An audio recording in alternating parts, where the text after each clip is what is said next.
Saudari-saudaraku terkasih dalam Tuhan Yesus Kristus, selamat pagi dan berkah dalam. Kita berjumpa kembali dalam renungan harian kita, Sabtu 17 September 2022.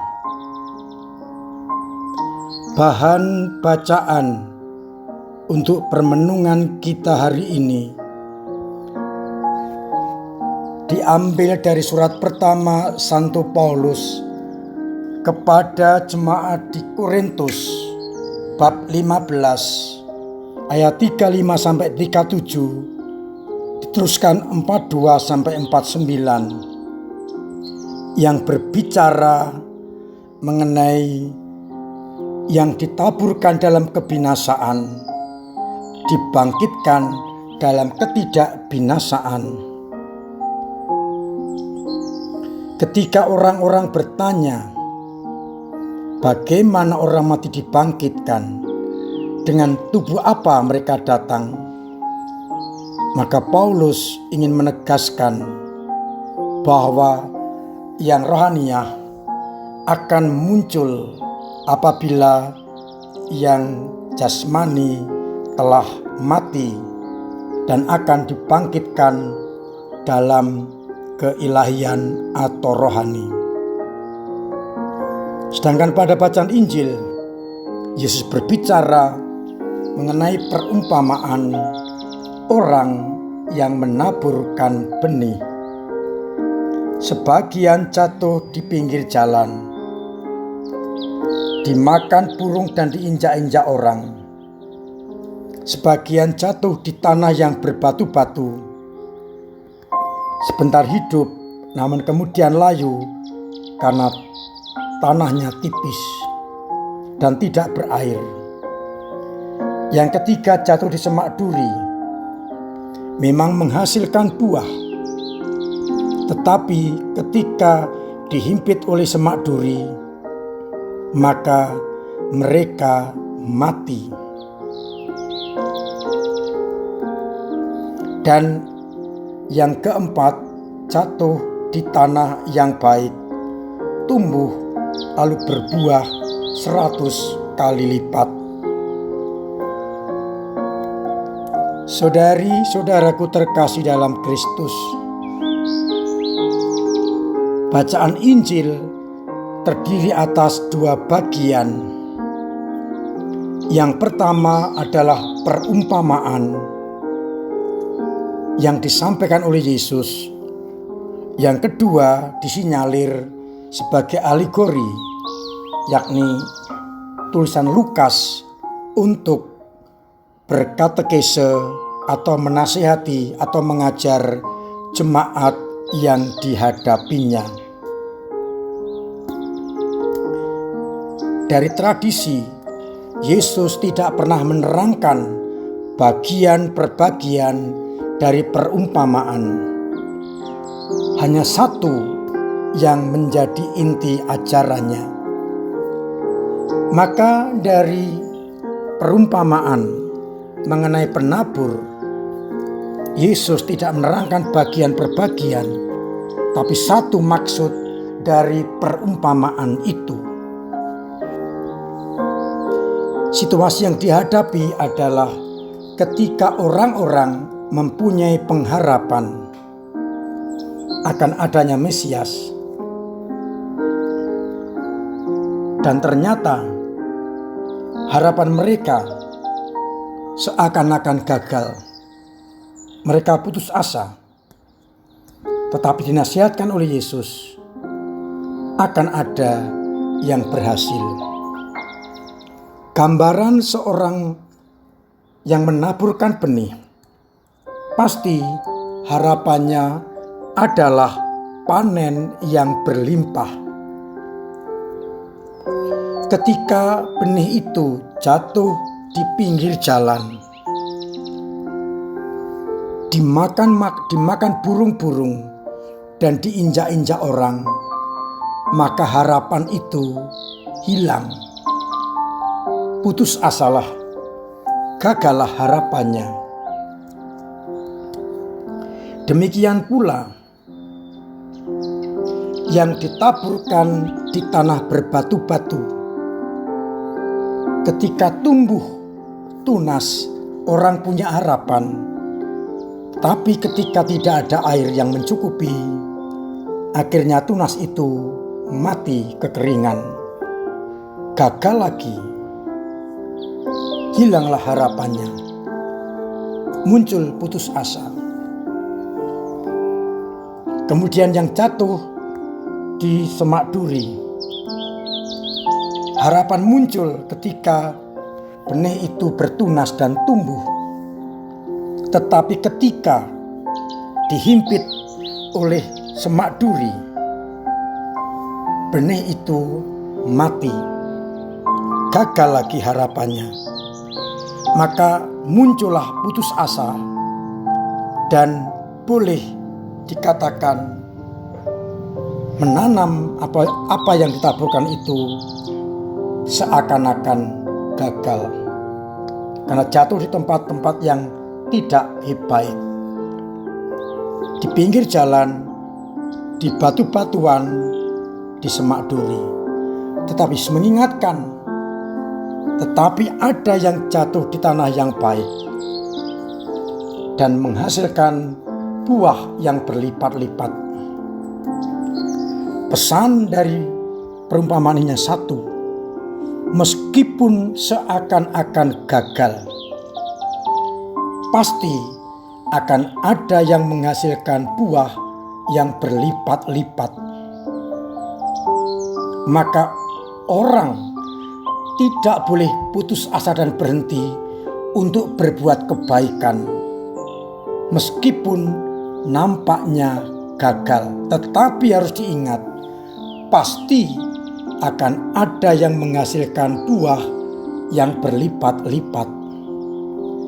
Orang tidak pernah boleh putus asa atas sikap dan tindakan baik yang nampaknya gagal, karena diyakini pasti akan ada yang menghasilkan buah yang baik. Pertanyaan pertama untuk permenungan kita: apakah kita juga berani tetap optimis berhadapan dengan tindakan-tindakan baik kita yang seakan-akan gagal dan tidak ditanggapi oleh dunia?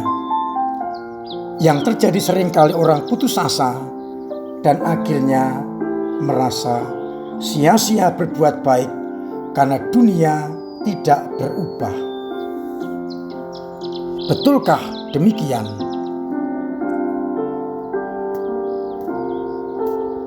Ternyata tidak. Sekalipun nampaknya gagal, tetap ada yang jatuh di tempat yang baik dan menghasilkan buah yang berlimpah. Bagian kedua alegori, di mana Lukas berkepentingan untuk menasihati para pendengarnya, di mana mereka banyak mengalami situasi yang tidak sama. Ada yang dengan mudah menerima Kristus, namun sebentar karena benih itu diinjak-injak orang, akhirnya lepas. Demikian pula ada yang tumbuh sebentar, ketika tidak ada sari-sari makan yang dihisap, tidak menempel pada pokok anggur, akhirnya benih itu mati.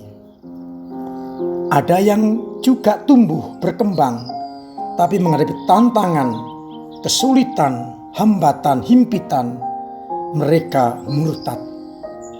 Tetapi ada yang menghasilkan buah karena mereka menerima sabda itu, mengolah, bertumbuh, dan akhirnya menghasilkan buah berlipat-lipat.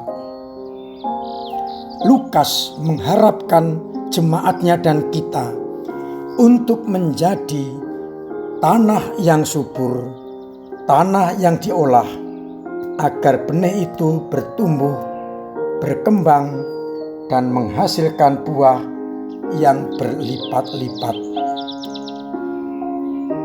Semoga kita dimampukan untuk mempunyai harapan yang kuat akan hasil yang melimpah, dan dengan demikian kita sampai pada pengalaman hasil ilahi, yakni kebangkitan badan dan kehidupan yang kekal. Semoga kita tidak berhenti, tidak putus asa untuk terus mewartakan Kristus dan kebaikannya, sekalipun nampaknya gagal dan sia-sia oleh dunia. Namun kita yakini, sekalipun nampaknya gagal, pasti akan menghasilkan buah yang berlimpah-limpah. Tuhan memberkati kita sekalian. Amin. Marilah kita berdoa.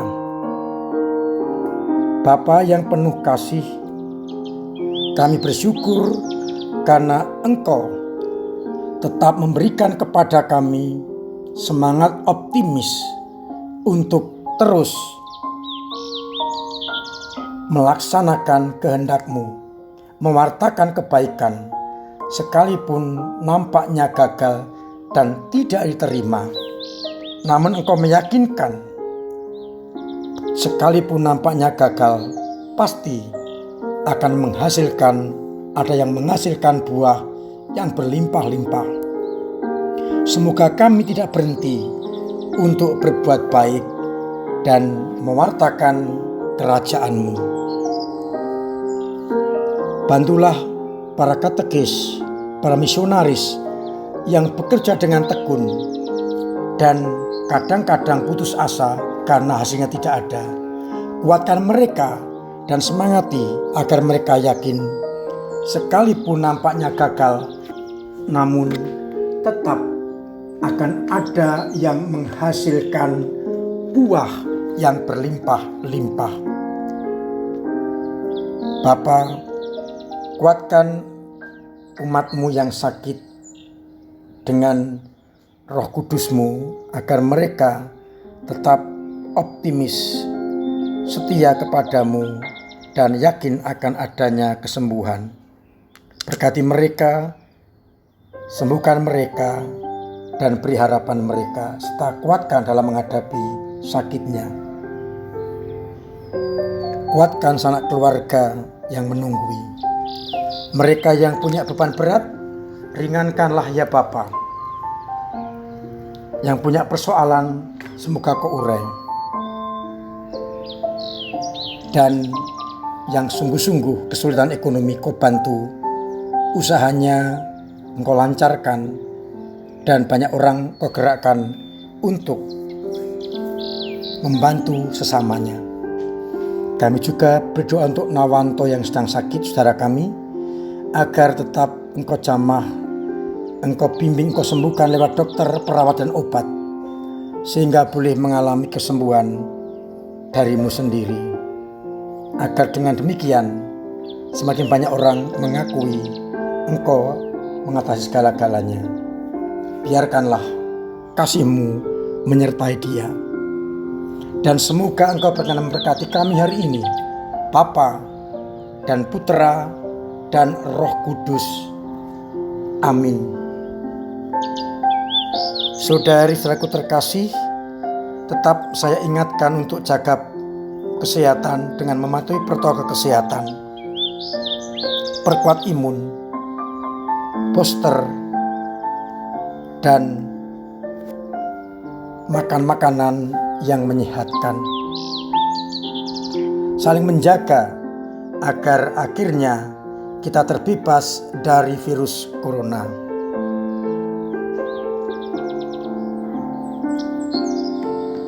Untuk usaha menggalang dana untuk pembangunan gedung serbaguna pada tanggal 21 hari Rabu besok akan diadakan misa bersama dengan Romo Eko OSC. Dengan tujuan untuk penggalangan dana, umat diundang untuk hadir bersama dengan Romo Eko. Tentu saja diharapkan bisa berkontribusi berapapun besarnya, yang penting kontribusi untuk pembangunan gedung serbaguna kita. Berlaku untuk umum dan akan dibagikan amplop untuk kepentingan penggalangan dana.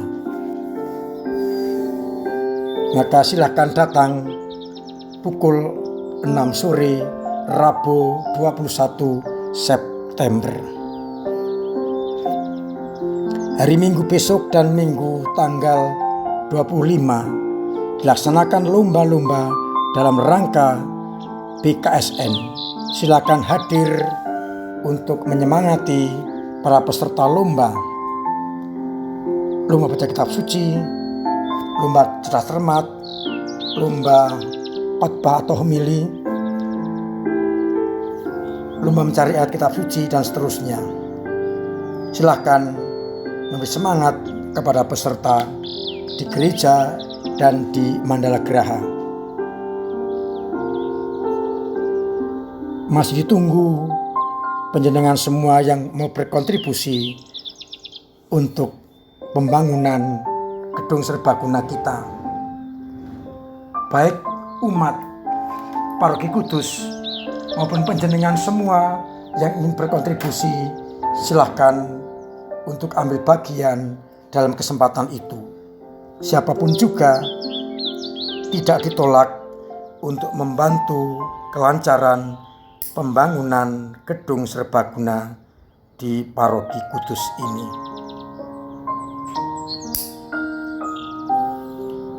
Sebagai ancang-ancang mulai pada bulan Oktober nanti, perayaan Ekaristi akan dikembalikan menjadi seperti sebelum pandemi, yakni Minggu hanya 2 kali misa, jam 7 pagi dan jam 5 sore, serta Sabtu sore tetap jam 5, supaya lebih efektif dan juga tidak terlalu banyak petugas yang dilibatkan karena kita kekurangan tenaga. Akhirnya saya tetap menghimbau agar di bulan September ini kita semakin rajin membaca dan merenungkan kitab suci sebagai bahan pijakan hidup kita. Akhirnya saya mengucapkan selamat pagi, selamat merenungkan, salam sehat, Tuhan memberkati.